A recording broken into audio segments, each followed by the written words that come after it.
तो RRB group D का exam अभी अभी हुआ है और हम सीधे 28 नवंबर के पेपर में पूछे गए कुछ सबसे ज़रूरी सवालों को देखने वाले हैं। चलिए एक एक करके समझते हैं कि पेपर में क्या आया और इससे क्या सीखा जा सकता है। अच्छा, तो हम क्या क्या देखने वाले हैं? सबसे पहले बात करेंगे ग्लोबल रिपोर्ट्स और रैंकिंग की, फिर देखेंगे नियुक्तियां, अवार्ड्स और स्पोर्ट्स से जुड़े सवाल। इसके बाद इंडिया के कुछ बड़े नेशनल इवेंट्स और साइंस के ज़रूरी कॉन्सेप्ट्स पर भी नज़र डालेंगे। और आखिर में इन सब से क्या पैटर्न निकल कर आता है, उस पर भी बात करेंगे। तो चलिए शुरू करते हैं पहले सेक्शन से, ग्लोबल रिपोर्ट्स और रैंकिंग्स। देखिए, ये सवाल एग्जाम में हमेशा आते ही हैं क्योंकि इनसे पता चलता है कि दुनिया में भारत कहाँ खड़ा है। और पहला ही सवाल आया था वर्ल्ड हैप्पीनेस रिपोर्ट 2025 से। सवाल सीधा सा था कि इस रिपोर्ट में टॉप पर कौन सा देश रहा, और इसका जवाब है फिनलैंड। कमाल की बात तो यह है कि फिनलैंड लगातार 8वें साल टॉप पर है। सोचिए ये कितना प्रभावशाली है। लेकिन देखिए, बात सिर्फ फिनलैंड की नहीं है, असली कहानी तो पूरे कॉन्टेक्स्ट में है। भारत की रैंक है 118, स्कोर है 4.389 जो 10 में से है। और हाँ, ये पिछले साल की 126वीं रैंक से बेहतर है, तो ये एक अच्छा सुधार है। और अगर हम लिस्ट में सबसे नीचे देखें तो वहाँ अफगानिस्तान है 147वें नंबर पर। अच्छा, हैप्पीनेस से अब स्टार्टअप्स की दुनिया में चलते हैं। एग्जाम में ये भी पूछा गया कि ग्लोबल स्टार्टअप इकोसिस्टम में भारत का क्या हाल है। और यहाँ पे बैंगलोर ने बाजी मारी है। ये सिर्फ इंडिया का टॉप स्टार्टअप हब ही नहीं, बल्कि दुनिया के टॉप 10 में शामिल है। मतलब सैन फ्रांसिस्को और न्यूयॉर्क जैसे बड़े नामों के साथ खड़ा है। चलिए अब आते हैं अपने दूसरे सेक्शन पर, अपॉइंटमेंट्स, अवार्ड्स और स्पोर्ट्स। ये वो हिस्सा है जहां से उन लोगों और इवेंट्स के बारे में सवाल आते हैं जो हाल फिलहाल में खबरों में रहे। ये टाइमलाइन देखिए, ये काफी दिलचस्प है। ये दिखाती है कि 2025 में भारत के चीफ जस्टिस कैसे बदलेंगे।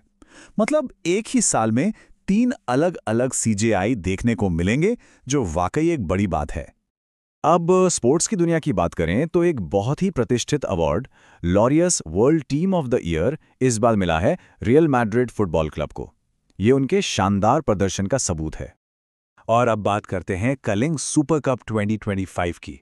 इसमें क्या क्या खास रहा? तो विनर रही एफसी गोवा, ये उनका दूसरा टाइटल था। रनर अप रही जमशेदपुर एफसी और प्लेयर ऑफ द मैच बने बोर्जा हरेरा। ठीक है, अब जरा देश के अंदर की बड़ी घटनाओं पर फोकस करते हैं। ये वो नेशनल इवेंट्स हैं जो खबरों में छाए रहे और एग्जाम में भी पूछे गए हैं। नेशनल सिक्योरिटी से जुड़ा एक सवाल आया था।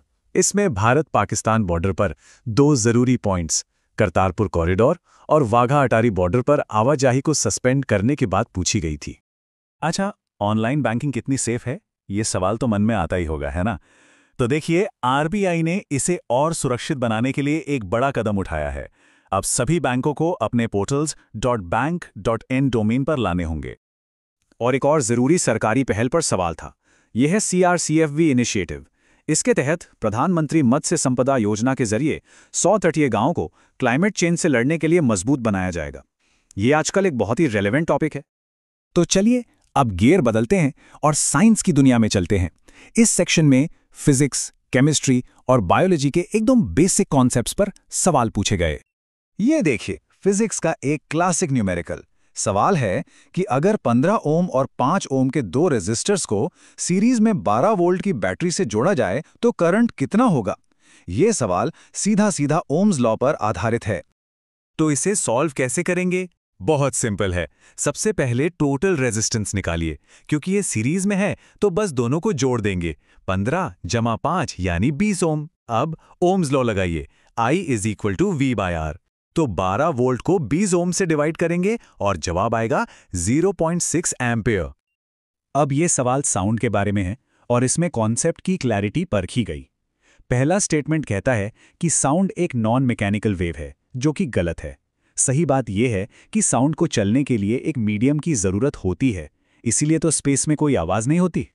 और यह है आर्किमिडीज का सिद्धांत, फिजिक्स का एक बहुत ही फंडामेंटल नियम। आसान भाषा में कहें तो ये वही सिद्धांत है जो बताता है कि कोई भी चीज पानी में क्यों तैरती या डूबती है।